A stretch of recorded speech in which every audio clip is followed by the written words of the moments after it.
Assalamualaikum warahmatullahi wabarakatuh. Bismillahirrahmanirrahim. Alhamdulillahirabbil alamin wa bihi nasta'in ala umuri dunya waddin. Alhamdulillahi wa kafa nasta'inu bihi nahmaduhu ala nabiyil murtadha sayyidina Muhammadin wa habibina mursalin summa tada ila hadaddin asyhadu an la ilaha illallah wa asyhadu anna muhammadar rasulullah. Sebelumnya mari kita mulai mempelajari terkait pondasi agama, yakni hal ini merupakan penopang daripada kegiatan menelusuri terkait bagaimana cara mendetektif perkembangan agama, khususnya di era zaman ke zaman, mulai dari zaman dulu, mungkin dikatakan zaman sahabat, hingga sampai zaman ini. Gak perlu kiranya kita untuk membedah bagaimana produk untuk mencapai yang namanya fikih melalui awal mulanya, yakni dengan adanya usul. Maka apa? Di sini kita mulai. Bismillahirrahmanirrahim. Yang pertama kita bedah dari permasalahan, yakni usulul fiqh.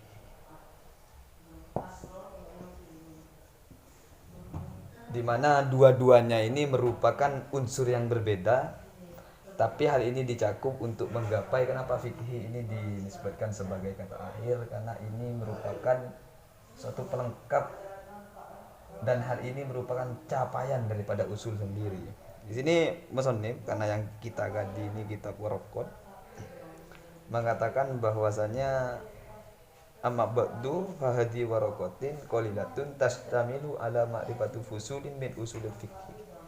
Ini mencakup berdasarkan pengetahuan terkait fan-fan atau cabang-cabang dari usul fikih, yang mana yantafi'u bihil mubtadi, harapannya ini supaya bermanfaat bagi pemula wa ghairihi, dan juga bagi selain pemula, bisa jadi derajat-derajat yang lebih tinggi, lebih unggul dalam tingkatan pembelajarannya.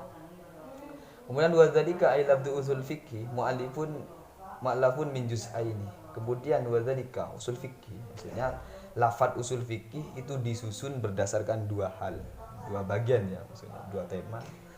Mufradaini ahaduhuma, yang mana kedua-duanya ini merupakan memiliki satu sistem komponen, yang mana salah satunya ahaduma usulun, salah satunya usul, kemudian wal akhir al fikih. Yang pertama usul, yang kedua fikih. Maksudnya akhir itu nomor 2 ya. Ini fikih. Yang mana usul merupakan, di sini dijelaskan oleh musannif, fal aslu alladzi huwa mufradun al juz'ul. Apa definisinya? Ma yubna alaihi ghairuhu, sesuatu yang dibangun di atasnya selain daripada usul itu sendiri. Maksudnya apa? Di samping usul di sana nanti ada akar, dan ini disebut dengan far'un. Far'un itu merupakan alat pembanding, di mana nanti ketika ada usul di situ otomatis ada cabang. Nah, maka di sini dapat disimpulkan bahwasanya contoh daripada far'un itu seperti kafuru isyajaroti li asliha.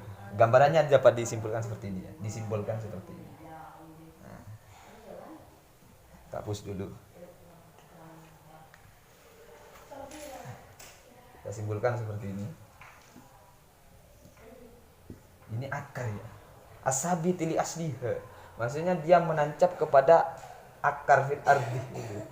Dan di sini kita sebut akar ini sebagai usul, di mana nanti dari sini lahir berbagai akar, maka disebut furu ya. Disebut furu. Nah, furu'nya ini merupakan akar-akarnya.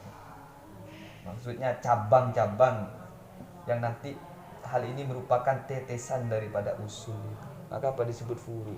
Dan furu inilah yang disebut dengan fikih gitu. Nah, ini usul, kemudian ini furu atau fikih. Karena apa? Di sini terdapat berbagai unsur yang kemudian nanti hal ini dapat diketahui bahwasanya dalam usul fikih itu ada yang namanya produksi, yang mana produksi ini merupakan kata kerja yang hal ini merupakan satu komponen dalam usul fikih, dan hal ini produksi ini tidak akan terjadi tanpa adanya produsen, orang yang mencetuskan terjadi produksi ini. Maka apa? Unsurnya nanti dibagi menjadi 3. Ada musmiroh, ada mustamiroh, dan ada sajeroh. Nah, sajeroh ini bendanya.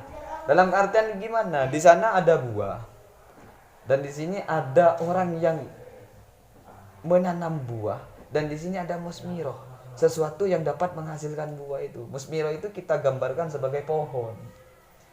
Kemudian sajarah ini merupakan buah. Buah inilah yang disebut dengan fikih.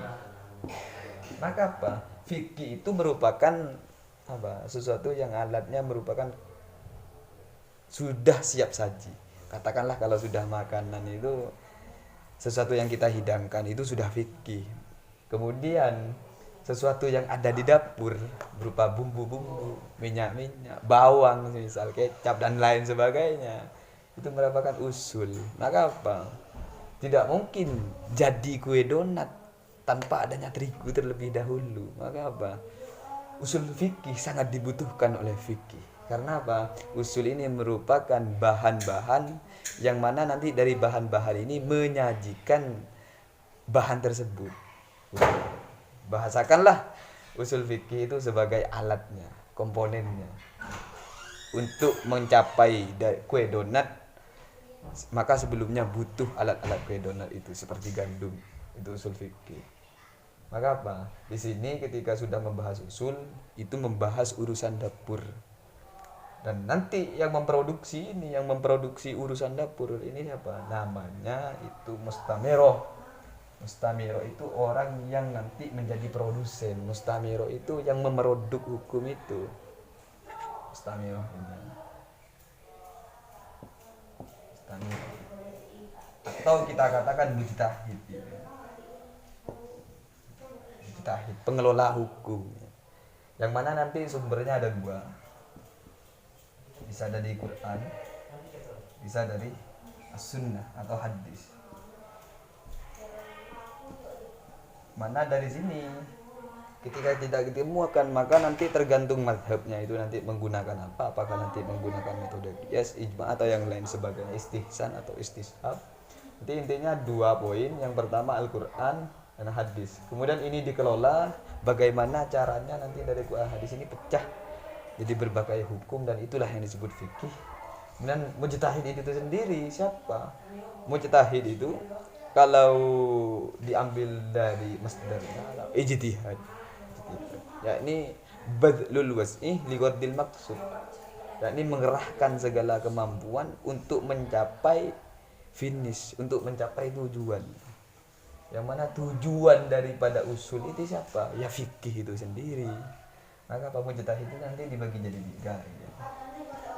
Ada mujtahid mutlaq, ada mujtahid madhab, ada mujtahid fatwa,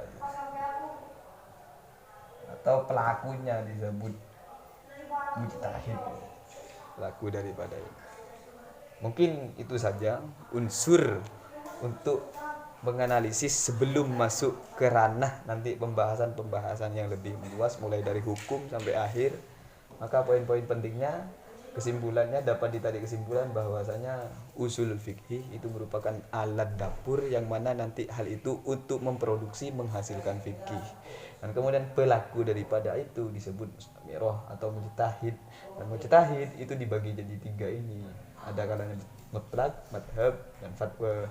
Mutlak itu seperti contoh ya Imam Syafi'i, Imam Hanafi, Imam Malik, Imam Syafi'i dan Imam Hambali gitu kan. Itulah sebenarnya